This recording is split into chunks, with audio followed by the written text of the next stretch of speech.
pero está en el título, ¿no? Que es un enfoque multidisciplinar. Creo que eso es cierto, ¿no?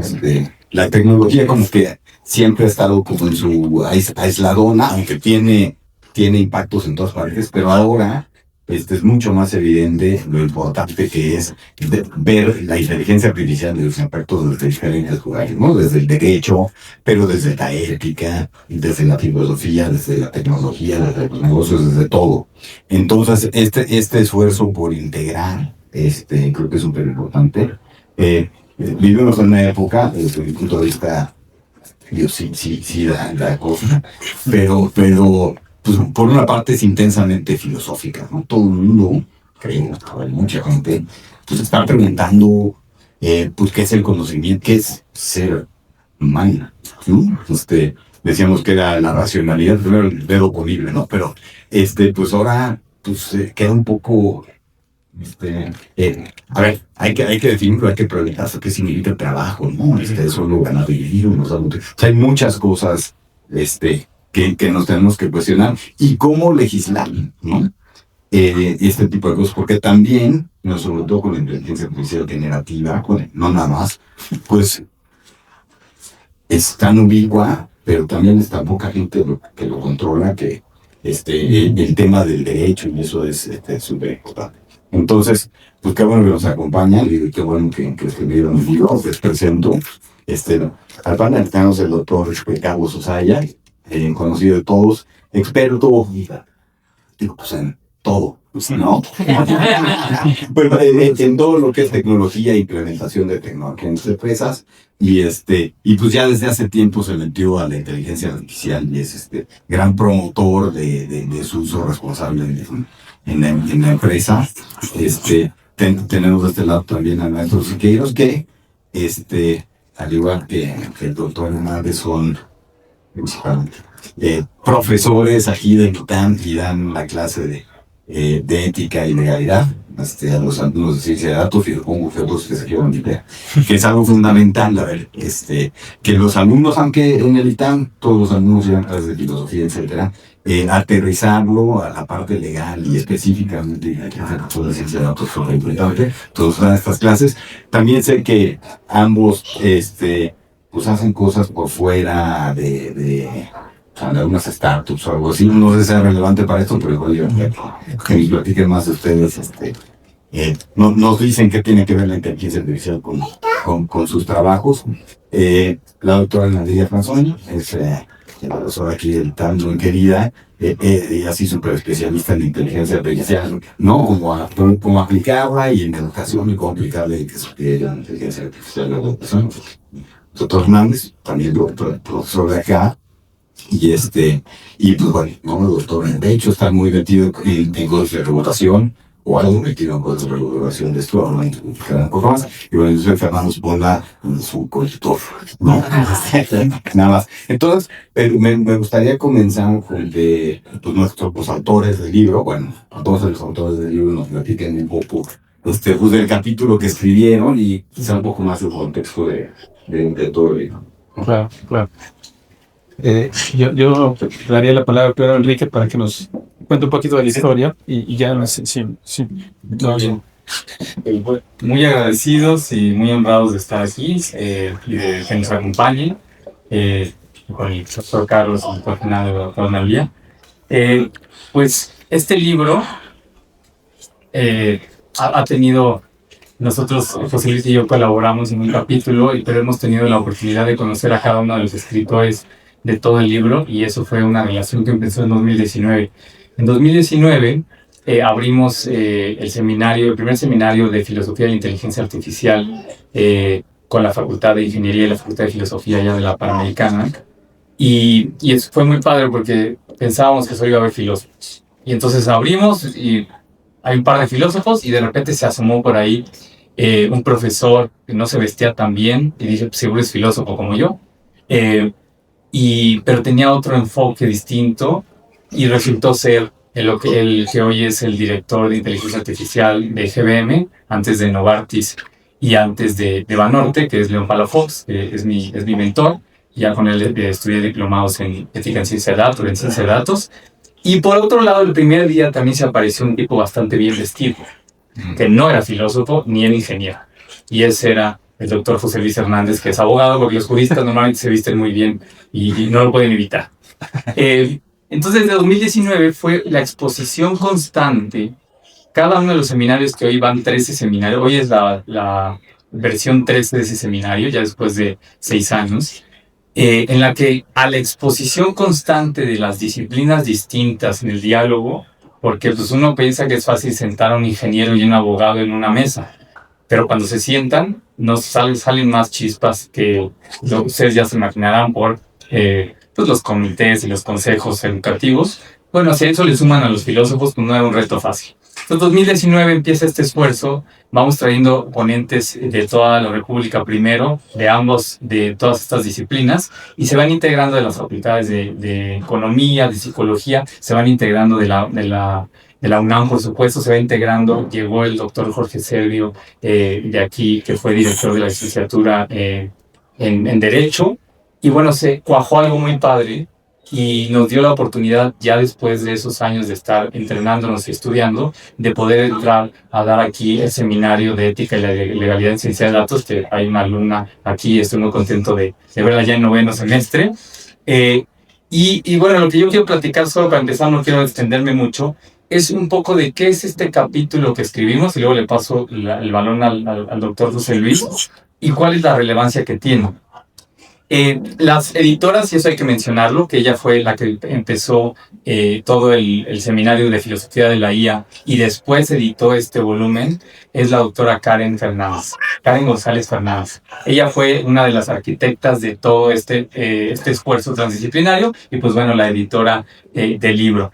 Entonces, ¿por qué nosotros hablamos de IA confiable, José Luis y yo? IA confiable es un término que se popularizó en los lineamientos de ética de la Unión Europea, que tiene liderazgo regulatorio a nivel mundial, sobre todo en una regulación jurídica fuerte, de ley, de capacidad de coacción gubernamental. Ya luego platicaremos cómo le ha salido en euros poner un plumazo legislativo y que se te caigan 1/3 de las apps en Google Store, lo que ocurrió con el GDPR. Entonces la regulación sale bien cara, nomás hay que recordarlo, pero estos lineamientos lo que nos dice es que una IA confiable tiene que ser una IA que esté alineada a las regulaciones jurídicas de un país dado, es decir, si está en México y si hay leyes fuertes o derecho fuerte, pues que esté alineado. Número 2, que esté alineado a la cultura ética, a los lineamientos éticos de un país, y eso implica que si hay una noción no solo de derechos humanos, sino hay una noción cultural de usos y costumbres de un país dado, esta IA debe de adaptarse si es una IA confiable. Y por último, y por eso están aquí los ingenieros presentes, una IA confiable debe ser robusta. Debe de comportarse de la misma manera, o debe ser predecible la manera que se va a comportar en distintos escenarios. Si no es robusta, pues no es confiable. Entonces, eso es lo que quisimos escribir. Y el título dice, es un enfoque ecosistémico. ¿Por qué ecosistémico? Porque ya no es posible ver una tecnología que es transversal a toda la experiencia humana, que es transversal a todos los sectores sociales, que es transversal a la economía, a la política. No es posible verla desde un silo solamente, desde un átomo, desde un frente, porque nos perdemos la complejidad del impacto, nos perdemos la complejidad de la comprensión, nos perdemos la complejidad de la regulación.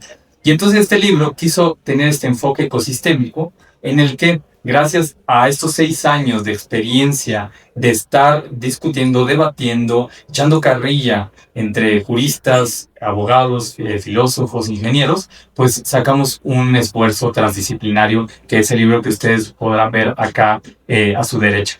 Entonces, a mí me gustaría platicar un poquito más, pero me gustaría también pasarle ya el manual a los demás. Solamente un poco de la relevancia. ¿Cuál es la relevancia de tener un libro como este el día de hoy? Es 2 al menos, es doble. La primera es la relevancia a nivel global. A nivel global tenemos el problema, y ahorita lo comentábamos con muchos de los consultores de las grandes, de las Big Four, que ocurre el hecho de que hoy la academia y la industria tuvieron un matrimonio muy interesante. Normalmente la academia pues, se dedicaba a buscar el conocimiento por sí mismo, al menos en teoría, y la industria se dedicaba a buscar el conocimiento para agregar valor, para tener un modelo de negocio, y lo cual es muy natural y muy necesario. Pero en el momento en que la industria y la academia tienen este matrimonio, ¿por qué? porque las academias, y me refiero a las universidades privadas norteamericanas, las Ivy Leagues, no tienen los suficientes recursos para entrenar sus modelos y desplegarlos, y tienen que depender de las grandes empresas, entonces pierden mucha de la autonomía y pierden mucho del incentivo de buscar el conocimiento por sí mismo, porque ya los papers sale que es de Carnegie Mellon con Microsoft, que es díganlo ustedes, de Princeton con OpenAI, que es de Harvard con Meta. Entonces es muy difícil ya que la academia tenga esta credibilidad, como que busca el conocimiento por sí mismo, porque de repente ya busca el incentivo del negocio. Entonces solamente este tipo de libros lo que hace es traer el problema sobre la mesa y poner las preguntas relevantes para que no haya un uso acrítico, un desarrollo acrítico y un despegue crítico. Y la segunda y última relevancia es por qué hacerlo en México. Y eso es muy relevante porque la mayor parte de los desarrollos tecnológicos se dan sobre todo en el mal llamado norte global y sobre todo en Estados Unidos. Entonces muchos de los modelos están entrenados en inglés, con los sesgos normales que va a tener el idioma inglés, con las bases de datos normales que va a tener, piensen en Google, las primeras bases de datos eran mucho más homogéneas con las que son ahora, que ya se hizo un esfuerzo de que haya más representatividad. Y entonces que venga esta investigación desde México empuja un poquito también la visión, no solo mexicana, sino la visión del mal llamado sur global. Entonces, para terminar, ¿por qué también desde México? Porque el viernes estuvimos en un evento en Sonora, que es de la Confederación Nacional de Escuelas Particulares, que juntaba a toda la federación de toda la República, de los directivos que están viendo si implementar o no estas tecnologías y a qué edad y de qué manera. Y lo alarmante es que menos del 10% entendía, ya no ni siquiera que es una red neuronal ni que es un transformer. No entendía que era una regresión lineal, no entendía lo que era. Entonces, el tomador de decisiones, un directivo de colegio, que va a decidir si va a meter en primero de primaria un chatbot para entrenar a los alumnos o para que se habitúen o para... No entiende qué está metiendo sus alumnos. Y ahí es donde entramos en la parte regulatoria a dialogar con distintas disciplinas, la pedagogía, la filosofía, el derecho y la ingeniería, para poder verbalizar de forma más sencilla qué es esto y de qué manera meterlo en los distintos niveles escolares. Entonces, agradezco mucho este espacio, este foro, esta atención y le paso el balón aquí al jurista. Bueno, acá creo que ya hay sonido. Muchas gracias, Enrique. Carlos, muchas gracias. Gracias a todos ustedes que están aquí presentes. A Carlos, y lo digo primero porque en una primera fase, cuando llegamos a Itama, el primero que conocí fue a Carlos Osaña. Es el más viejo. Sí, bueno, fue decano antes de Fernando en la Facultad de Ciencias, ¿no? De Computación, es cierto. Y por esto tengo mucho aprecio y gracias por estar aquí. Fernando también, por la posibilidad de que conduzcas esta mesa, ¿no? Y a todos los que están aquí presentes. Y retomando el comentario de Enrique, de que llegue un abogado a una discusión de filósofos, pues imagínense también un abogado cuando llega. En esa época me tocó ir a algunas sesiones con ingenieros y pues era aquel bicho raro, ¿no? ¿Qué haces aquí opinando? Porque, bueno, primero quien me invitó, porque somos ingenieros, y después ¿qué hace opinando de algoritmos un abogado? Entonces fue difícil el acceso en 2019 hasta la transdisciplinaridad que ya ahora es más flexible, pero en ese momento sí era difícil conversar entre ingenieros, abogados y filósofos. Y también fue difícil armar este libro porque esa forma de ver el fenómeno de la inteligencia artificial pues no es similar. Y los abogados siempre vamos atrás de esto, ¿no? El derecho siempre ha sido pensado para resolver casos problemáticos, pero ya generados por la propia sociedad, no para resolver cosas que no están todavía en la sociedad. Entonces, ese fue el principal reto para mí, el cómo interactuar con estas disciplinas, porque en el derecho no nos enseñan a entender las disciplinas de la manera como lo ven los filósofos y los abogados. Cuando Enrique me invita a escribir el libro, pues para mí fue una posibilidad de transmitir este conocimiento a las otras disciplinas, porque no había esa posibilidad también de las otras disciplinas de entender el conocimiento jurídico. Y lo construimos en conjunto para que la ética y el derecho estuvieran en las áreas de ingeniería, en las ciencias duras. que se pudiera dar un primer paso de acercamiento, como una pincelada, para que cualquier persona que estuviera alejada al derecho o a la ética pudiera entender estos conceptos. En ese momento, cuando se escribió, no existía, por ejemplo, la inteligencia artificial agéntica, no estaba liberada la generativa, estaba la preocupación por el machine learning, la predictiva, y por cómo las cajas negras estaban resolviendo problemas de los seres humanos sin intervención de los seres humanos. Y eso fue el principal motivo por el cual yo me acerqué como abogado a estos temas. Porque el derecho siempre pone a la voluntad de la persona como la que pasa después la responsabilidad. No, la voluntad de la persona es la que pasa la responsabilidad a la persona. Pero ¿qué pasaba aquí, o qué pasa ahora cuando los ingenieros crean algoritmos de inteligencia artificial que toman decisiones sin intervención del ser humano y que esas decisiones impactan a otros seres humanos, a la naturaleza, al medio ambiente, a la sociedad, a la propia empresa? ¿Qué pasa ahí? Eso fue lo que me llamó la atención del ámbito jurídico para llegar entonces a entender que la teoría de la responsabilidad jurídica que creamos los abogados estaba quedándose atrás. En ese momento había una zona gris que ahora se fortalece y ahora ya es una zona de penumbra más oscura por la teoría de los agentes, ¿no? La inteligencia artificial agéntica es la que da la pauta para complicar esto. Entonces, la posibilidad de que los abogados, ingenieros y filósofos construyen una nueva teoría de la responsabilidad o añadan la teoría de la responsabilidad, un eslabón adicional a lo que ya existe, ese es el reto de todos nosotros. Pero los abogados no podemos solos, necesitamos de los ingenieros, de los científicos de datos para poder procesar esto. Y los filósofos tampoco pueden solos, porque necesitan también de los ingenieros y de los abogados. O sea, es una mezcla muy interesante, donde si bien los filósofos detectan el problema y lanzan el foco rojo, no, ellos son los que lanzan el foco rojo de estos temas, los abogados y los ingenieros no tenemos la conversación necesaria para llegar a una conclusión y regular sin impactar la innovación, y regular sin limitar esta tecnología, sino pues pasar a conceptos como la agencia artificial, que están por ahí ya moviéndose, la agencia artificial, en donde los filósofos otra vez intervienen para decir, oye, hay algo que es la agencia humana y hay algo que es la agencia artificial. Y esta agencia artificial tiene consecuencias también y hay que ver cómo resolverlo. Bueno, este capítulo también nos lleva a entender cómo poco a poco necesitamos cambiar como sociedad. Y esa inteligencia artificial confiable que hablan de qué, es la que debemos de construir entre las tres disciplinas. Esa inteligencia artificial confiable solamente se puede ahora construir desde la empresa. Si la empresa no tiene esta posibilidad de construcción, va a ser difícil también que la academia se suba, porque la empresa es la que está generando esta dinámica.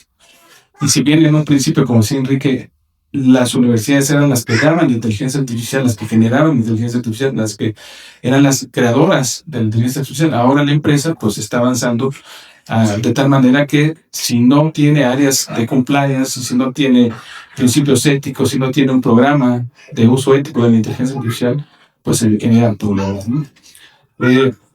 Otro tema importante que creo que nos lleva a la reflexión del libro es si la inteligencia artificial es un martillo o ya no es un martillo, ¿no? Y hace unos días por aquí hubo un evento donde se discutía eso. Bueno, ¿quién sí cree que sigue siendo un martillo y quién no cree que sigue siendo un martillo? Nosotros en el seminario de ética y legalidad aquí en el ITAM, pues ponemos a los alumnos a reflexionar si es o no un martillo, y ellos mismos ya entendieron que no todas las inteligencias artificiales son un martillo. Sí hay unas que siguen siendo martillo, pero hay otra que estamos construyendo que ya no es un martillo, y es donde la filosofía, la ética y el derecho tiene que intervenir para solucionar esto, ¿no? Ese es otro elemento también que el libro tiene, que te lleva a ese cuestionamiento. Bueno, lo que tenemos actualmente es o no un martillo. Creo que otro tema importante que deben de saber del libro es que de las 16 personas que escribieron, 9 son mujeres. Son muy valiosos. Bueno, las 2 coordinadoras son mujeres y luego otras autoras también son mujeres. Entonces supera también el libro la equidad de género que se ha venido buscando y que es difícil en las ciencias duras encontrar expertas. Gracias, Ana, por estar aquí. y que participen en esto, ¿no? Esa es otra ventaja. Y vean una posibilidad también de que a veces los autores mexicanos queremos escribir en Europa y no es fácil escribir en Europa. Este libro se publicó en Europa, se vende en Europa y son todos autores mexicanos. Eso creo que también es algo que destacar, ¿no? Que no fue sencillo, y que agradecemos a las coordinadoras del libro que hayan podido hablar con la Universidad de Navarra, que se publicara allá y que se pueda consumir allá como una aportación de México, en donde los autores pues todos somos mexicanos, ¿no? Si no me equivoco. Y finalmente también pues decirles que la evolución de la inteligencia artificial que viene, creo que el principal error de todos es no documentarnos. Estamos en una etapa de alfabetización digital. Entonces hay que alfabetizarnos, hay que aprender. Y la otra es, no hay que subestimar la tecnología, porque sí es una tecnología que como tiene carácter general, así como la electricidad, ¿no? La electricidad ustedes pueden hacer muchas cosas con la electricidad. Esta tecnología que estamos creando de carácter general te lleva a dos cosas. Uno, la alfabetización y dos, el compliance en las empresas.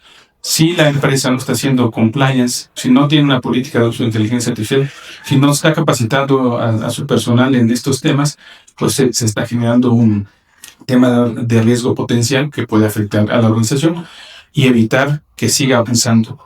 En el uso de la inteligencia artificial, algunos empresarios dicen, yo ya la uso para todo, hasta para cuestiones personales. El reto aquí también otra vez es entender a la inteligencia artificial como algo que tiene un riesgo y es un riesgo potencial que debemos de atender con una base primigenia que es la educación y la capacitación de las personas en estos temas, ¿no?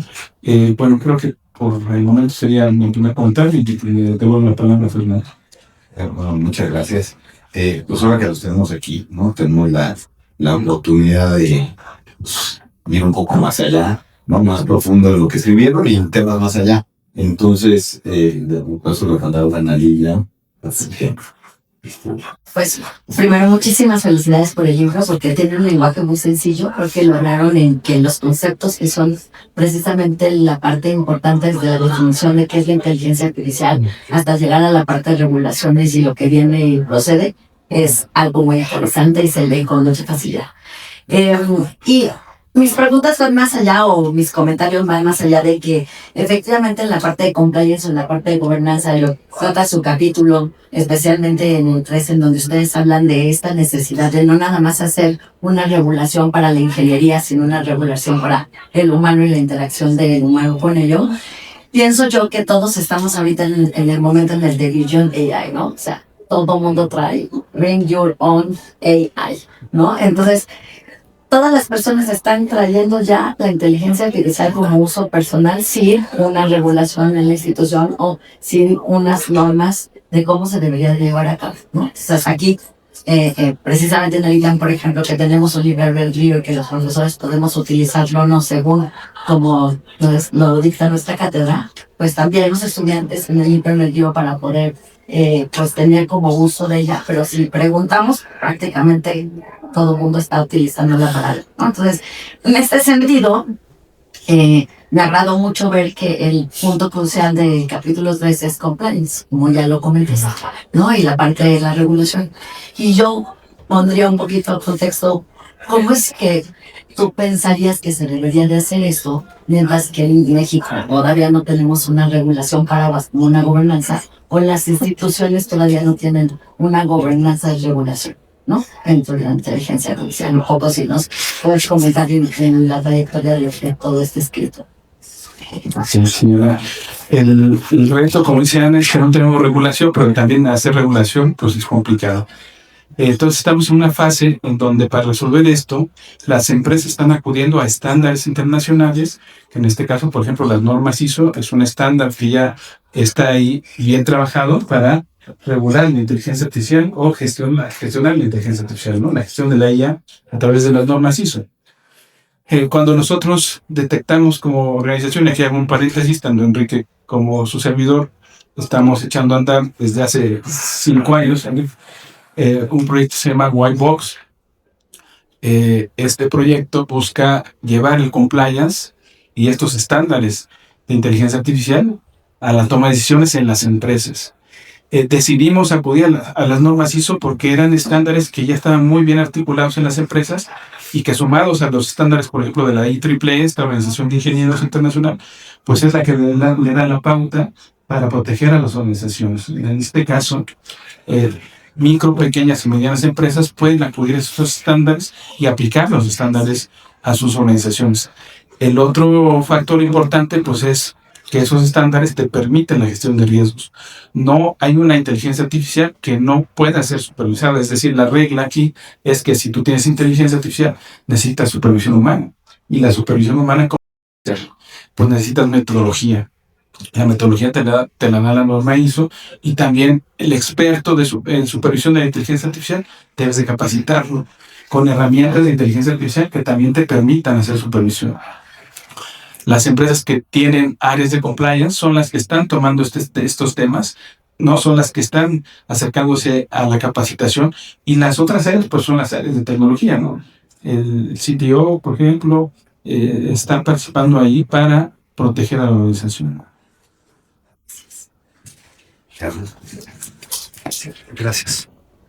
Lo que traes tus autos. Bueno, yo tengo aquí escrito lo que luego se me va la bola. Y bueno, quisiera comenzar mi intervención agradeciendo al doctor José Luis Hernández Sánchez el haberme invitado a presentar este libro y decirles que me siento muy honrado de tener esta oportunidad de compartir con ustedes algunas reflexiones sobre el mismo. Este agradecimiento tiene como fundamento el haberme hecho leer un libro muy diferente a otros que he leído sobre inteligencia artificial en los últimos años. El libro es, sin duda, único, porque cada capítulo aborda un ángulo para entender a la inteligencia artificial desde diferentes disciplinas como la filosofía, la ingeniería y el derecho, que cada vez aparecen en un mismo volumen. En lo personal, mi acercamiento a la IA ha sido siempre desde un punto de vista ingenieril. Tuve la fortuna de conocer más sobre esta disciplina cuando estuve realizando mis estudios de doctorado en la Universidad de Carnegie Mellon a mediados de los 80. En aquel entonces estábamos viviendo una de las múltiples primaveras que ha tenido la IA desde que se acuñó este término en 1956. Esta primavera estaba caracterizada por aplicaciones en diversos campos de lo que se conocía como los sistemas expertos, cuyo propósito era automatizar decisiones con base en rutas almacenadas en una base de conocimientos. Hoy la evolución vertiginosa que ha tenido la inteligencia artificial gracias al crecimiento exponencial del poder de cómputo y a nuevos paradigmas como la IA generativa y el aprendizaje automático, hacen que la IA se considere como un factor que tendrá implicaciones mucho mayores que cualquier otra tecnología en prácticamente todos los ámbitos de la sociedad. Por mi especialización ingenieril, para mí no fue fácil leer el libro, porque cada capítulo profundiza en un aspecto que requiere conocer suficiente de la disciplina correspondiente para poder entender cabalmente lo que cada autor expone. José Luis no lo sabe, pero en estas semanas en las que he tenido el libro en mis manos, en repetidas ocasiones me he preguntado por qué aceptaste participar en la presentación de este libro. Afortunadamente no tiré la toalla. Y hoy que llegó el día y estamos aquí en la presentación, quiero compartirles los aprendizajes y reflexiones que tuve sobre cada uno de sus capítulos, esperando que esto sirva para que quienes hoy nos acompañen se animen a leer. El capítulo 1 titulado ¿Qué es la inteligencia artificial? Es el más extenso del libro y en el que más autores tiene. El capítulo cubre diversas implementaciones de la IA en ciencias de la computación, la ingeniería, las ciencias de la vida, las finanzas y la economía y la administración. Asimismo, aborda las relaciones entre los conceptos de ciencia de datos, Big Data, inteligencia artificial y Machine Learning. Posteriormente describe las relaciones de los enfoques filosóficos, matemáticos y electrónicos con esta disciplina y los problemas éticos que la IA trae consigo. Finalmente, el capítulo describe el denominado ciclo ético para el análisis de la moralidad en problemas de Big Data e IA.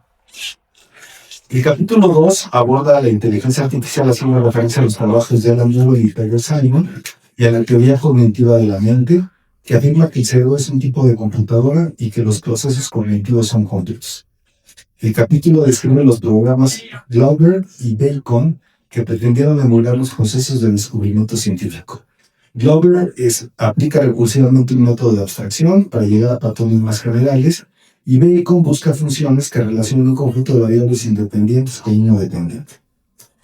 El capítulo 3, escrito por el maestro Enrique Cisneros y el doctor José Luis Hernández, que nos acompaña, Me ayudó a entender que mi acercamiento con la IA siempre ha sido desde un punto de vista ingeniería, pero que existen otras disciplinas como la filosofía y el derecho que son fundamentales para entender la robustez, las implicaciones éticas y la legalidad de lo que puede ser, como decía José Luis, una IA confiable.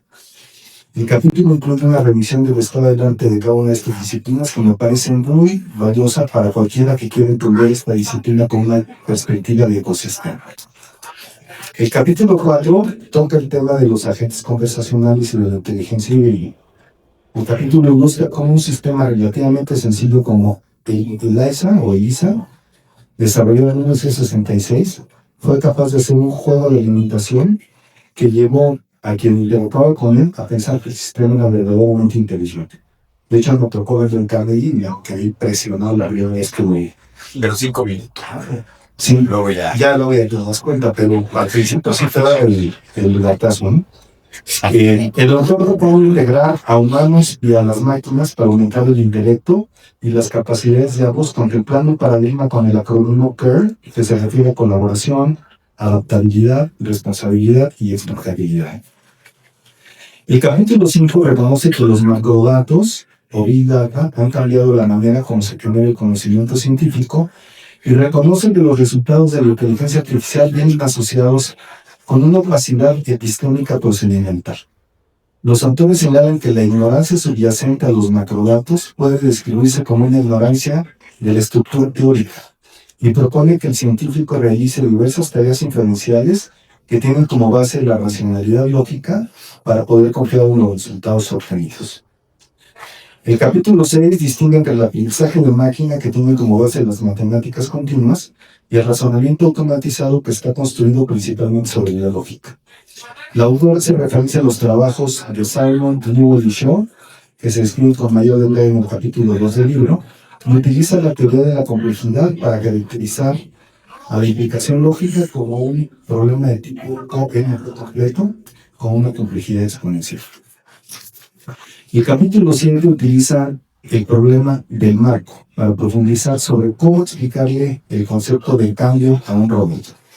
El ejemplo sencillo usado por la autora de que el cambiar de posición a un bloque pintado de color azul no hace que este cambie de color, se utiliza eficazmente para subrayar la necesidad de contar con una, entre comillas, ley de sentido común de la inercia y el poder circunscribir la extensión de una propiedad para modelar formalmente modificadores como normalmente o típicamente. El capítulo 8 aborda las relaciones entre la IA, la ciencia ficción, el arte y los videojuegos, sin la intención de planificar nada, como le indica su autora, sino con el propósito de generar más preguntas que estimulen la reflexión del lector. Finalmente, el capítulo 9 analiza el impacto que están teniendo las redes sociales en la manipulación social y cómo su uso puede llevar a la adicción y a la destrucción del tejido social. Como pueden ver, el libro es sumamente rico en múltiples dimensiones y considero que su lectura ayudará a que estudiantes y profesionistas amplíen su visión sobre una tecnología que está teniendo un impacto radical en nuestra sociedad. En mi caso así fue, y por eso reitero mi agradecimiento a José Luis por haberlo compartido conmigo. Felicito ampliamente a las editoras del libro, la doctora Karen González Hernández y la doctora Alicia Mercado García, por haberse atrevido a hacer este libro que sin duda va a despertar el interés de muchos estudiantes y académicos, y a los autores de los distintos capítulos por haber contribuido a una obra de carácter único por su enfoque multidisciplinario. Enhorabuena y muchas gracias por haberme invitado a compartir estas palabras con ustedes. Gracias. Yo rápido, bueno, el PHA que te expliqué cuál era mi papel aquí. Y aquí dijeron que no fuera protagonista, pero tengo, no me que no era mi papel. Pero tengo, o sea, a mí me gustaría, si pudieras abundar con el concepto de inteligencia artificial confiable. Digo, algunas de las características que dijiste, me han sentido otras como dijiste lo predecible, lo robusto. Pues pareciera que justo es antitético a los LLMs que son, por su naturaleza, pues tienen un componente aleatorio, no sé cómo es eso, y cómo se llevaría a cabo, o sea, cuál es la idea de poder hacer esta inteligencia artificial. Bueno, muchas gracias y gracias por la pregunta. Lo primero es que ya el término ya se ha discutido mucho y los filósofos ya dejamos de discutir porque ya aprendimos. Que se dice que uno de los pecados originales de la IA, hay dos. Uno es que se entrenó con datos que no tienen consentimiento, desde de imágenes hasta textos. Y otro pecado original es el término inteligencia artificial, que ya era muy cargado hacia el marketing. Entonces, nada más decir, esa parte de quitarla del camino, el marketing funciona porque baja recursos para invertir en desarrollo, entonces no lo veo como algo malo, solo quitarle un poco el peso.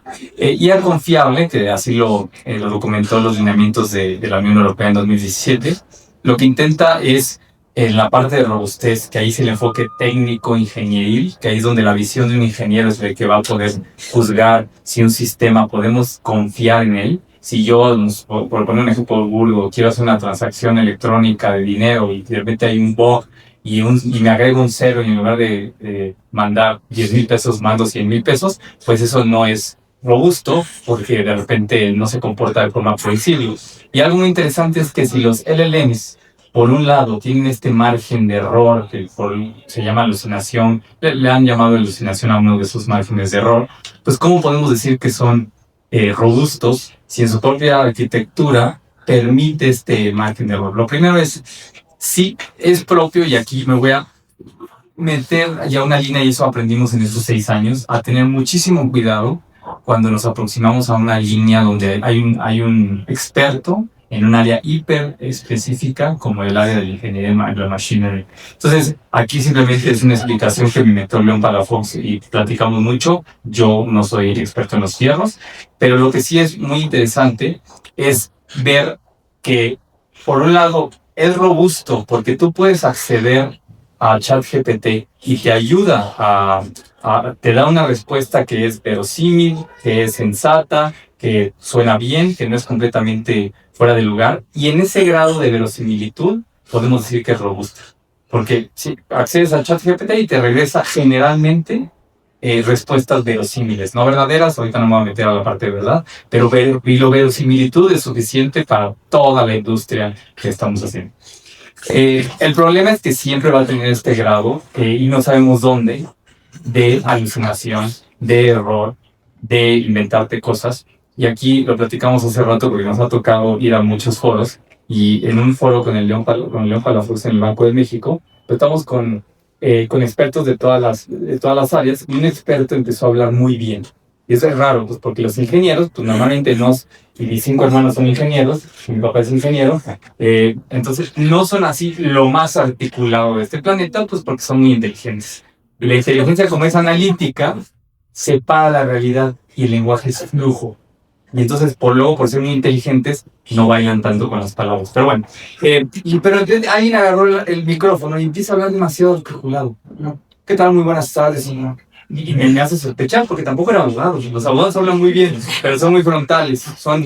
Era algo distinto, ¿no? Y empieza a decir que él tiene la clave, con base en cierto tipo de prompts, en eliminar las alucinaciones de los LLMs.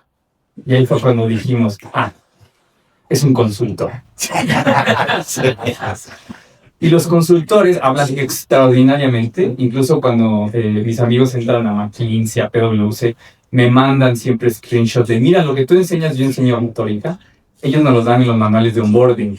Tu pasos, tus logos, tu oicos, para hablar de forma extraordinaria y luego vender slides a millones de dólares. No voy a vender mucho. Pero, y ahí fue el problema, es robusto y ellos se pueden recargar y hacer millones y millones, porque nos hemos dado cuenta que la mayor parte de las ganancias con la IA generativa ha sido de las consultoras cuando venden estos sistemas y los van a implementar. No digo que no haya otros casos de uso muy valiosos, pero es interesante que es robusto en el sentido de que me sirven para sentarme todos los días, y los casos de uso son enormes, para entregarme algo verosímil, y a partir de ahí con mi área de expertise yo poder hacer una curaduría de qué información es correcta, qué no es correcta, para qué lo uso y para qué no lo uso. Pero no es robusto en ese sentido, que siempre va a tener este margen de alucinación, y por eso muchas empresas lo implementan y han tenido que, no todas, han tenido que dar un paso atrás, porque no puedes confiar 100%, porque tiene este margen estadístico y además depende de con qué datos te entrenaste. Entonces, es muy interesante la pregunta por lo robusto, porque parece que sí, pero tiene un margen que no. Ya depende tú de qué uso lo haces, por ejemplo, que no sea un uso sensible, porque ahí pues no puedes depender con este grado de robustez no puedes depender en usos sensibles. Entonces, Pero con los agentes, ¿no? Que también hablan de eso. Con los agentes pues, se complica, ¿no? Porque piensas tú ahí que de repente le das agencia y resulta, ¿no? Como los libros estos de filosofía, de que acaba diciendo todo lo mismo. Entonces, bueno, Sí, otra parte que me llamó mucho la atención y de lo que comentas ahorita, ¿no? Que justo me gustó del capítulo es que nos recuerda que la confianza en la IA no se programa, ¿no? Y que se construye colectivamente. Y yo creo que esa parte es muy interesante de lo que ustedes plantean, porque justo plantean que para construir esta IA confiable dentro de un ecosistema ético, legal y técnico, pues se necesita digamos que la unión, la coordinación dinámica entre actores públicos y privados, gobiernos, empresas, universidades y ciudadanía, ¿no? Un poco, creo que esa parte es muy interesante, pero justo con lo que decía Fernando, si estuvimos el doctor Sosa y yo en una conferencia de McKinsey el viernes pasado, decían que una persona iba a manejar a 20 agentes, ¿no? Entonces se complica un poco más esta parte de compliance, porque no necesariamente es que tengamos una IA confiable, sino que ahora a través de una persona que va a manejar a 20 agentes, ¿no? ¿Cómo vamos a poder lograr esta confianza en la inteligencia artificial, aun cuando tenemos todos esos factores que ustedes mencionan? Entonces la pregunta sería, ¿hacia dónde vamos con estos nuevos cambios que ya lo platicaron en el libro, en el capítulo de agentes, pero que no es un capítulo, pero que realmente estamos en una posición en que nos lleva la tecnología mucho más rápido de lo que nosotros estamos tratando de hacer la legislación y el compliance cuando esto está avanzando a mi por, ¿no? No sé quién quisiera comentar. Llegando a tu pregunta, yo por ahí nos dijeron que la investigación ya no la hacemos en la academia, sino lo que hacen en la industria. Y yo me pregunta que tú estás abogando de analítica es, pues, si las leyes, digo, a mí no me queda tan claro, que no sean los diseños los que están haciendo. Ahora, bueno, no sé, cuando revista, pero quisiera comentar para que completen la pregunta, pero la academia no tiene el dinero que tiene la industria. O sea, justo no estamos generando mucho más porque no tenemos el dinero para poder tener un LLM aquí y un LLM allá en la academia, ¿no? Entonces también ese es un punto interesante, sobre todo por el... Sí, qué interesantes preguntas. A ver, un paso atrás, ¿no? Cuando decía Carlos, en los años 80, la inteligencia artificial, ¿dónde se hacía en las universidades? Y por mucho tiempo, además, durante todo el siglo XX y parte del XXI, las universidades eran las creadoras de la inteligencia artificial. Pero todo estaba en laboratorio. Cuando se liberaba producción, ya en un sector de la economía, era porque ya había pasado muchas cosas y además seguía controlada por el ser humano. Por eso nunca hubo problemas de la inteligencia artificial. 2022 para acá, ¿no? Diciembre de 2022 para acá. De 2022 para acá ya cambia la regla del juego y las empresas, entendiendo que esto era bastante oneroso y que generaba bastantes recursos, pues entonces empiezan a jalar talento de las universidades. Muchos filósofos se fueron a empresas, muchos técnicos se fueron a empresas y fueron construyendo entonces ahora las empresas, pues los laboratorios de las universidades con este potencial. Pero eso no está mal. El problema aquí está en que sale la inteligencia artificial del laboratorio y está en la sociedad y cada uno de nosotros lo tenemos. Lo tenemos en los teléfonos, en nuestros equipos de cómputo, en todos lados está la inteligencia artificial. Y dice, bueno, si automatiza procesos, no hay problema, tampoco. Pero cuando toma decisiones por el ser humano, ¿no? Es cuando sustituye al ser humano, en estos agentes es cuando empiezan los problemas, porque las reglas del juego, las reglas que creamos los abogados, no están pensadas para eso. Y es entonces, ¿cómo hacemos compliance?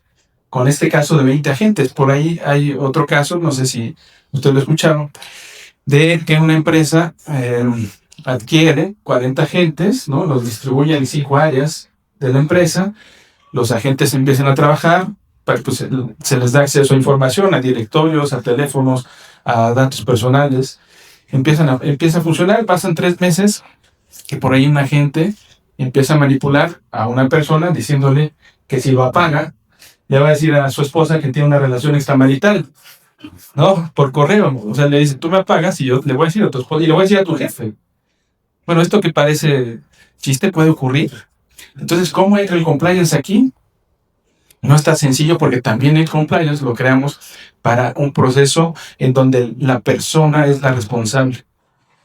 Y no estamos cambiando las reglas del juego del compliance. Y los auditores, por ejemplo, cuando hacen auditorías, pues igual a quién busca el auditor. Hay ser humano más cercano a la tecnología que hizo el movimiento. No está auditando en realidad al algoritmo desde este enfoque. Ojo, aclaro, la auditoría que se hace por los ingenieros es la auditoría técnica tradicional que se mantiene y funciona. Pero ahora, en este compliance nuevo, necesitas, para darles confianza en la inteligencia artificial, necesitas ponerle principios de uso. Así como cada uno de nosotros aquí no pondría los dedos en el enchufe, o no tomaría una batería y juntaría los cables porque se electrocuta, no sabemos eso. Así ahora vendrá la inteligencia artificial y generará, o tenemos que generar, los que estamos aquí presentes, instructivos para que se ponga en el uso de inteligencia artificial. Somos los creadores de esta etapa de la humanidad, de esos instructivos. ¿Y qué va a pasar ahora con el legislador? Y lo que tú decías, Fernando, de que, y cómo yo sé que los 6 más poderosos, o los 7, no son 7, por ahí hay un libro de los 7 los más poderosos de industria de tecnología que están moviendo el mundo, cómo yo sé que el legislador no está haciendo caso a uno de ellos. Claro que sí están influyendo permanentemente en la legislación, pero el papel del uso de inteligencia artificial entonces se protege de una manera, alfabetizando todos los usuarios de la inteligencia artificial. O sea, no puede haber un solo ser humano que no entienda qué es la inteligencia artificial, qué tipos sí son como el martillo y qué tipos no son como el martillo. Estos agentes ya no son como el martillo. Entonces es un tema complejo, no hay un solo camino, no hay una definición, estamos en un momento donde estamos construyendo las soluciones, pero sí necesitamos del apoyo de los ingenieros, de los filósofos y subir a los abogados para que se construya una política de uso en las empresas, alfabetización en las escuelas, apertura del gobierno a políticas públicas, gobernanza de la IA también para el uso de inteligencia artificial, etc.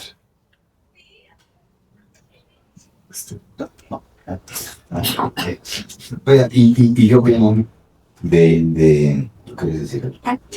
Está bien, si se quiere saber. No, porque ahora, digo, se me ocurrió todavía lo que pasó con Carter y no sé, por ejemplo, de esta empresa, aunque ahora aparentemente casi 50% de gente en Estados Unidos tiene una relación afectiva con alguna inteligencia artificial. Y ahora Carter ya se volvió un escándalo porque no hubo ahí una interacción en donde un chico lo empujaron, lo llevaron al suicidio, no se dan caso, pero ahora decidieron que no le van a dar acceso a amigos de 18 años, pero ¿qué tanto? Yo sí decía una pregunta de quién es, perdón. Está difícil legislar a futuro, pero estas semanas, o sea, ¿qué tanto nosotros conocer que un poco la impotencia de esperar a que algún legislador haga una ley? O sea, ¿qué podemos hacer nosotros para guiar nuestro destino? ¿No? Yo sí siento que platicando con mucha gente y hay un poco una sensación de impotencia de que nos viene esto, sí está muy útil para hacer mi tarea, pero me va a retrasar. O sea, ¿qué podemos hacer nosotros? A mí me gusta que el INTA no haya metido en todas las carreras de inteligencia artificial y que hay escenario de ética y legalidad. O sea, yo creo que ahí sí somos, bueno, la UPE lo tenía también, o sea, pero qué bueno que tienen y que han empujado eso, porque yo creo que, como decía José Luis, necesitamos ser conscientes de lo que está pasando, ¿no? Y las deepfakes y de cómo pues, nos han hackeado nuestro sistema operativo, que es el lenguaje, ¿no? Entonces, sí hay un tema, y yo creo que lo que necesitamos es que los estudiantes se formen y entiendan las implicaciones, ¿no? Y discutan eso lo celebra. Yo creo que es lo irreversible lo que está pasando, ¿no? Y prohibición no va a controlar, ¿no? Entonces yo creo que tiene que ser más bien por el lado de la educación. Pero es complicado porque yo creo que ya en muchos casos hay efectos negativos, ¿no? Y los intereses económicos van a seguir. ¿Pero qué vamos llevando esto? Yo creo que nunca, a los chavos, eso, ¿qué estamos haciendo? Por ejemplo, en el grupo A. En el grupo A pues, hay muchas oportunidades, o sea, el hecho de haber usado desde que estaba ahí en GNP ya teníamos muchos casos de uso, ¿no? Pero que ahorita se sacó una política para el uso de IA que tiene que ver con transparencia, usabilidad, mantener un daño en el loop, en que puedas tener los modelos permanentemente entrenados para evitar luego que ya no respondan de la manera en el supremaste, etc. Entonces, no tengo la respuesta completa, o sea, yo creo que es un conjunto de cosas en las que todos tenemos que hacer parte de nuestra responsabilidad. Pero no es fácil responder preguntas. No. Yo más complementaría que parte del enfoque ecosistémico es que un frente común debe ser multifactorial. Por ejemplo, está el esfuerzo, hablando de carácter AI de California, como es federación, ahí sí meter una prohibición de que los menores de edad utilicen carácter AI, ¿no? ¿Por qué? Porque los menores de edad tienen el gran problema que antropomorfizan muy rápido a los chatbots. ¿Eso qué significa? Que todos tenemos un sesgo de animismo. Yo le atribuyo a muchos objetos agencia, alma, personalidad, vida. Pero si eres un menor de edad todavía más, porque la línea entre ficción y entre realidad se desdibuja más fácil. Entonces, cuando eres menor de edad o cuando tienes alguna tendencia a comportamiento disruptivo, y fue algo que nos alarmó un poquito de OpenAI, de Sam Altman, que salió recientemente mostrando un estudio que el 7% de los usuarios de ChatGPT, imagínense los millones de personas, presentaban ya comportamientos psicóticos.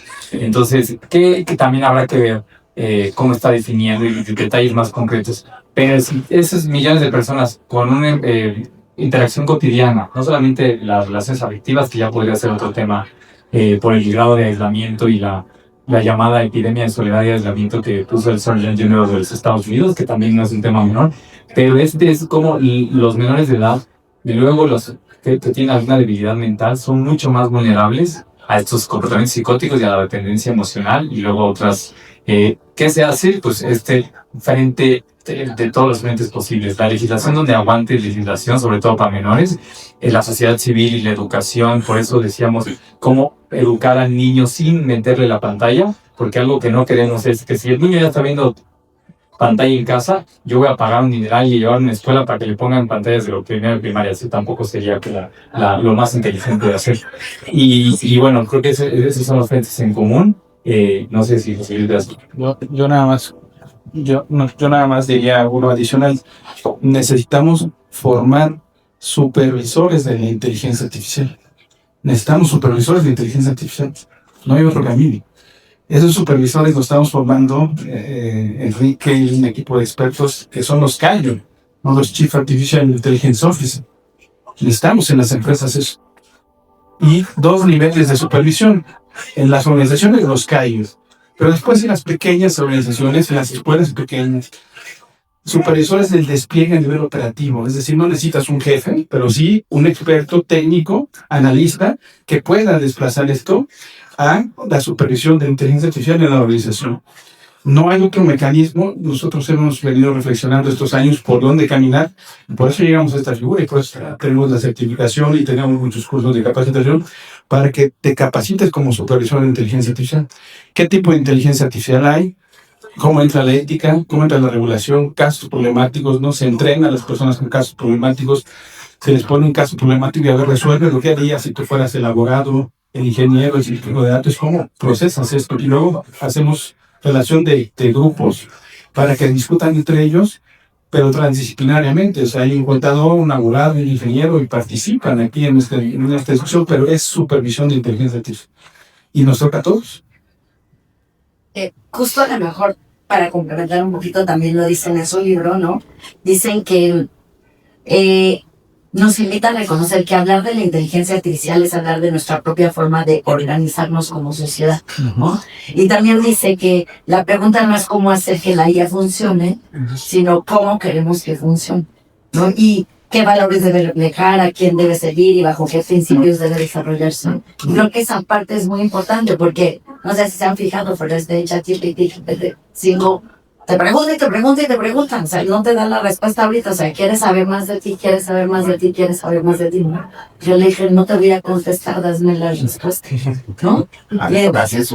A mí sí, me pregunta y me pregunta y me pregunta. Pero no te voy a contestar, dame la respuesta que te pido. Y a lo mejor no lo has usado ayer o antier, pero está preguntándole a todo el mundo, porque justo en la clase comentaban todas las personas que ahora les preguntaba, en lugar de darles la respuesta y que se estaba tardando mucho más. Entonces, justo en esta parte me encanta el libro, ¿no? Porque también como sociedad nos tenemos que organizar y tenemos que saber si eso precisamente está en la parte correcta o no, ¿no? Entonces, justo en este tema, ¿cómo piensan ustedes que podrían aportar, ¿no? Para que pudiéramos hacer algo como sociedad.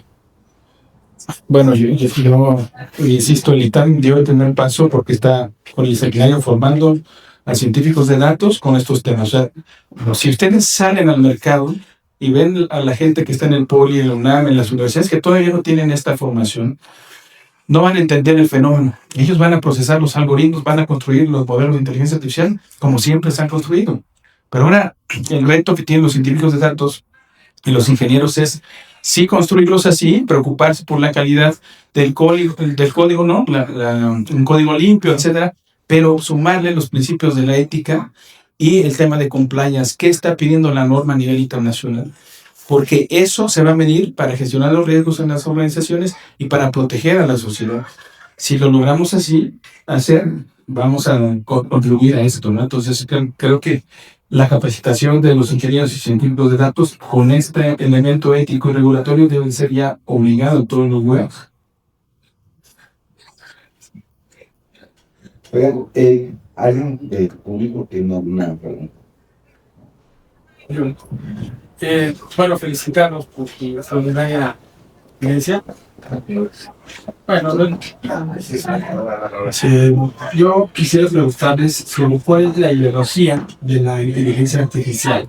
No las ideologías que usan inteligencia artificial, sino propiamente cuál es la ideología que está planteando la inteligencia artificial. Me pones en problemas. Hay como varias capas. Está la ideología de quienes están haciendo, llevando el liderazgo en desarrollo de inteligencia artificial, sobre todo en Occidente, pensamos Estados Unidos, Silicon Valley. China es otro tema que no creo que no salga el día de hoy porque no vamos a poder resolver. Y otro es la ideología a la hora de entrenar los modelos que han, la mayor parte de la información que han mostrado cuando le haces un prompt, la respuesta. Entonces, para decirlo muy rápido, la primera es muchos de los modelos y los más populares, ChatGPT, Gemini y todos estos, sí tienen una tendencia un poquito más hacia una izquierda progresista norteamericana, ¿no? Democrático, estado de bienestar, cuidado de los vulnerables, todo esto. Y es una ideología por cómo fue entrenado, por ejemplo, Reddit, por poner un ejemplo, ¿no? Y bueno, y eso lo han querido balancear distintas empresas. El caso de Elon Musk con X ha querido balancear hacia que Grok sea un poquito más de centro. Entonces jala un poco más hacia la derecha y bueno, hay un batiburrillo ahí muy complicado.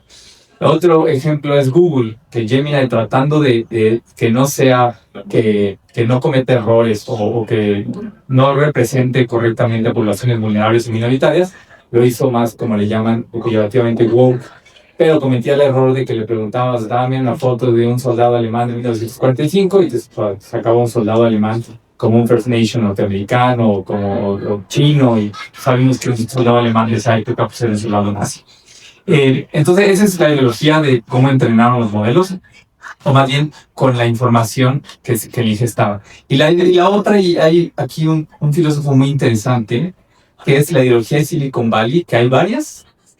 Hay una izquierda progresista, pero hay una interesante que Peter Thiel se encargó fundador de PayPal y uno de los grandes inversionistas de OpenAI y de todos estos, que habla de la ideología del crecimiento y del progreso. Algo que ya venía desde la modernidad, de que si tú progresas hacia el futuro, inevitablemente vas a estar mejor. Y eso era lo que querían los filósofos modernos, ¿no? Tú sigue hacia adelante porque el futuro siempre va a ser mejor. Entonces la destrucción creativa, entonces el progreso, entonces la innovación, entonces rompe porque siempre vamos a estar mejor. Y eso es lo que él ha estado pregonando en la última década, no, en los últimos 5 años, que es sigue hacia adelante, sigamos creciendo porque va a venir algo mejor. Por ejemplo, acabar con el cambio climático, que les encantaba decir a los tecnólogos que la IA, inclusive los centros de datos gastan mucha agua y mucha energía, pero con ellos vamos a atacar problemas multifactoriales como el cambio climático. O gastamos muchísimo y hay problemas de sesgos, pero con la IA. Entonces, esta es la ideología sobre todo que está primando en Silicon Valley, que es una ideología de que el progreso, el crecimiento es sin duda, y con esto quiero cerrar porque esto es muy interesante, es la respuesta. Ahora, toman a autores como Adam Smith, llamado padre del capitalismo. Adam Smith, claro que decía que si no crecemos nos estancamos, pero decía si crecemos desproporcionadamente, igual es más peligroso que detenerse. Entonces, ahí sí se les puede un poco la cabo. Y lo que dice Enrique es muy interesante. La semana pasada leí un artículo justamente de este movimiento de Peter Thiel en contra de la democracia. O sea, como que la democracia, que para mí era un valor muy importante, pues ahora, como que la democracia es un obstáculo para lograr esto que estás diciendo. Entonces me pareció muy interesante la reflexión. Exacto, mira, Gracias, por supuesto. Y, eso de qué ideología, pues llévalo a la parte democrática. También, ¿no? Por ahí hay preguntas que dicen, cuando la inteligencia artificial, ¿qué tendencia democrática o política tiene? También, ¿no? Pues son preguntas que de pronto, si tú te pones a pensar de dónde vienen los datos, cómo se cargan, cómo se procesan, y luego le suman los datos sintéticos, que ya también es otro factor que va analizando la inteligencia artificial y tomando decisiones con los datos sintéticos, pues se complica. O sea, no hay una línea. Yo creo que no va a ser posible definir una línea, sino que conforme tú lo vayas entrenando y tú le vayas pidiendo las indicaciones, te va a ir llevando a una tendencia que quizás tú inconscientemente también le estás pidiendo. Y es que lo decía, tú te preocupabas por el concepto trabajo. Esta ideología está tendiente a eliminar el trabajo. Bueno, estos siempre se queden con todo. No vamos a trabajar, vamos a vivir de un fondo común y eso es una distopia. Sí, y ignora el valor del trabajo. El valor del trabajo no solo a la vida, o sea, le da sentido a la vida. Sí. Yo tengo una pregunta. En mi caso, por ejemplo, de Vibe Coding, que es lo que está sacando ahorita para programación. Y es lo que ahorita estoy diciendo que está quitando el trabajo de los ingenieros. Eso fue hace un par de principios años. Sin embargo, ahora se están dando cuenta de que realmente cuesta más reparar los errores que de la Vibe Coding, y es por sus repositorios de Reddit. Porque la inteligencia artificial saca el código de los repositorios de Reddit. Y de ahí se dan cuenta que estos códigos no son malos, pero es código libre. Entonces, ya cuando lo metes, de hecho se dice que por eso Windows ahorita tiene tantos fallos. Sí, es algo que siempre te digo, pero ahorita tiene muchísimos más de constantes. Y ese es el problema que ahorita se está teniendo con eso, porque mucho de ese trabajo, la inteligencia artificial no te puede decir que no. Intenta buscar a través por probabilidad estadística. Intenta buscar un lugar y darte una respuesta, aunque esté mal. La más plausible, pero la más plausible para la inteligencia artificial, por ejemplo, salió la de Cloud, de que hasta haciendo el experimento de que Cloud creo que ¿cómo se llama? Se jefe de una tienda y hacía muchas cosas que no eran posibles, inclusive físicamente, para la inteligencia artificial, que decía que te iba a entregar el paquete personalmente. Y eso es lo que la inteligencia artificial te está dando. Desde mi punto de vista, falta mucho para que la inteligencia artificial nos robe los trabajos. Y es porque tiene muchos errores. Sí. Bueno, y esta hablando un poco En el libro hablan del problema de Marco, ¿no? De framing. Y creo que eso es lo que pasa luego con el bytecode, con la programación automática. Hay como esta idea de que el trabajo de un ingeniero de software, ¿no? De sus 40 horas es estar programando y no. Por ahí hay estadísticas, o sea, creo que programas 4, el resto estás diseñando, atendiendo el problema, hablando con el usuario, dándole contexto a la solución. Y eso es lo que, ¿no? Una de ellas, ¿no? Lo que habla en el libro, es algo que todavía no está bien resuelto, ¿no? Y que nos da esperanza, que sigamos teniendo un trabajo nosotros. Sí. Oiga, pues una última, ¿no? ¿Qué vos? No, yo sí que finalizar. Sí. Ok, yo tengo una última pregunta. ¿Qué aprendimos? Yo siento que la primera batalla con la inteligencia artificial la perdimos, y fue con las redes sociales, donde los algoritmos son inteligencia artificial. Y pues nos agarramos sorpresa y creo que no salimos bien parados. Hemos aprendido algo de esa batalla, podemos aplicar. Sí, bueno, este es de los temas más sensibles porque atañen a la juventud de esta generación, que está bastante bien documentado que las generaciones más jóvenes a partir del 2010 se dispararon los índices de ansiedad y depresión porque estuvieron demasiado expuestos sin ningún guardrail, sin ninguna legislación, sin ninguna educación ni de papás, ni de profesor, ni de nadie, a una pantalla con unos mecanismos de persuasión demasiado poderosos que son, lo dicen mucho, pero los ingenieros más inteligentes del mundo abocados para que tú hagas clic. Entonces, 20 años que sí formó a una generación, y no solamente pues en la dependencia de las pantallas, en los índices de ansiedad, en la soledad, en el aislamiento, pero casos ya muy críticos como los algoritmos de recomendación en redes y en grupos que empezaban a llevar a jóvenes a grupos extremistas, llámese desde extrema izquierda a extrema derecha, llámese grupos de narcotraficantes en México, porque así reclutaban, llámese ISIS y Al-Qaeda, donde te aparecía un mensajito. A personas como tú les gusta este grupo. Le dabas el clic y entrabas a un universo que en tu vida ibas a entrar si vivías en la colonia Nápoles. Pero estando ahí a un clic, bueno, hubo... Y eso lo supimos hasta que el Wall Street Journal reveló los Facebook Leaks, los Facebook Papers, en el que se dieron cuenta, ellos ya sabían el reclutamiento del narcotráfico, todo esto, y que venía mucho notch o mucho incentivado por un algoritmo de recomendación. Entonces, ¿qué aprendimos? Aprendimos que sí se tienen que regular en alguna medida y sí hay que empujar. Yo no era fan de la regulación jurídica fuerte, pero me tuve que ser amigo de los abogados porque necesitamos músculo jurídico para este tipo de cosas. Eso yo creo que la batalla que vamos a perder o que podemos perder es la de perder capacidades o habilidades. Bueno, no nosotros, porque ya estamos formados, somos una generación con mucha robustez, pero pensemos en las nuevas generaciones. El reto de nosotros es proteger a estas organizaciones para que no pierdan habilidades, porque la velocidad con la que avanza la inteligencia artificial no está tomando en cuenta cómo proteger las habilidades de los jóvenes, de los niños, de las nuevas generaciones. Podemos perder esa batalla. O ya perdimos esa, que bien dices, ahora el tema es cómo evitar perder esta otra en este avance tan rápido, ¿no? Entonces creo que es por ahí el pensamiento que... Sí. Bueno, a mí me gustaría nada más terminar mi intervención felicitando profundamente a los autores y editores por ofrecernos un texto que no solo analiza la inteligencia artificial, sino que la humaniza, recordándonos que la IA confiable solo puede surgir de instituciones y comunidades igualmente confiables. Muchísimas gracias.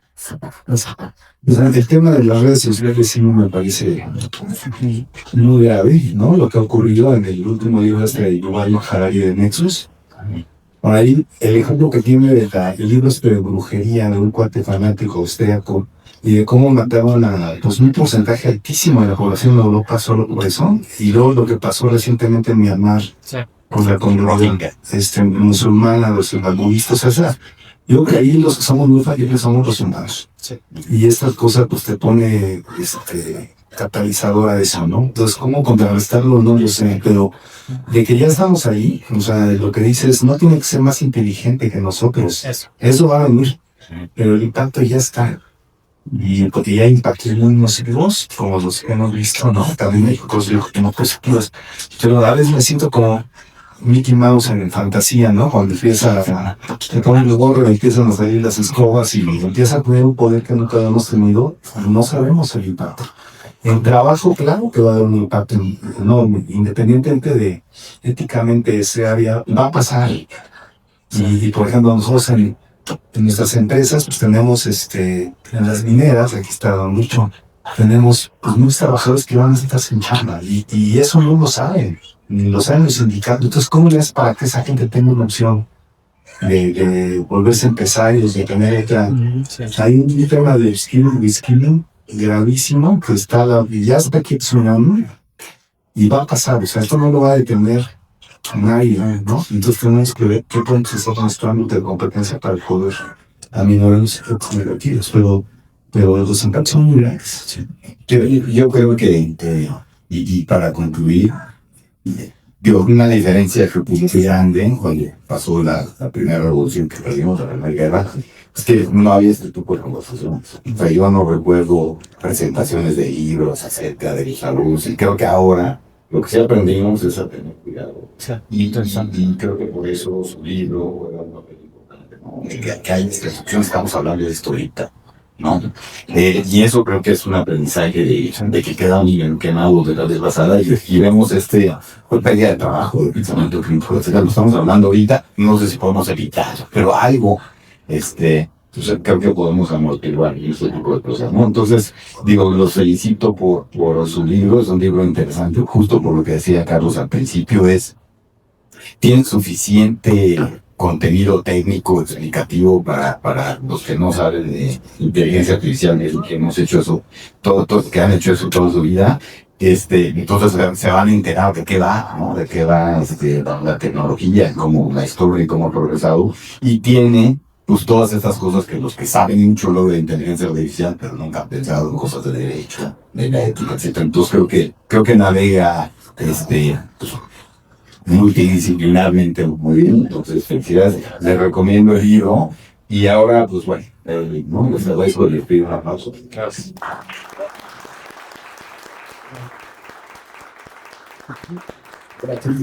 Algunas intensas se los pueden dirigir directo ahora aquí con una copa de vino a nosotros. Muchas gracias. Gracias.